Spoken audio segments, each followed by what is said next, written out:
Ayan mga kadrama-rama, dahil alam naman po natin na sa bandang huli po ng pagtatapos ng Abot Kamay na Pangarap ay malalaman talaga ni Lynette yung katotohanan talaga about talaga sa pagkatao talaga ni Doc Carlos at saka ni Moira at saka nila Zoe na sila po ay mag-iina at mag-aama.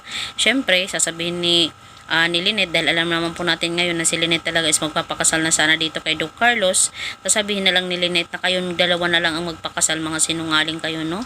Diba? Syempre, sobrang sakit po yan kay Lynette dahil ang laki po ng respeto niya dito kay Doc Carlos. Pinagkatiwalaan niya yung buhay niya at saka yung anak niya na si Annalyn sa kanya, pero yan lang pala ang gagawin niya. Hindi pala siya naging totoong tao, hindi pala siya naging totoong soon to be husband sana, diba? So, ayan, diba? Yan po ang mangyayari bandang huli mga kadrama, dahil itong video possible na ipakita po talaga ito ni Lynette sa kanila dahil yan po yung katotohanan. At sasabihin ni Lynette, ano mo ba si Zoe? Bakit nakahagyan sa'yo, diba? Mga ganyan bang possibilities na sasabihin talaga ni Lynette, diba? Kaya mga kadrama, alam ko pong minsan nababagot na po tayo dito sa panonood ng Abot Kamay na Pangarap dahil parang pinapaikot-ikot na lang tayo, wala nang katapusan, diba? Hoping talaga na matapos na yung drama na to ngayong October.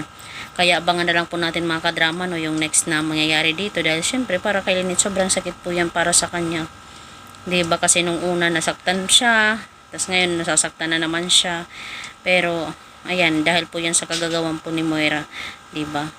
So, yun lang po mga kadrama, abangan na lang po natin yung next na mangyari dito sa Abot Kamay na Pangarap. Dahil alam naman po natin na bandang huli talaga si Doc Carlos talaga hindi magiging masaya.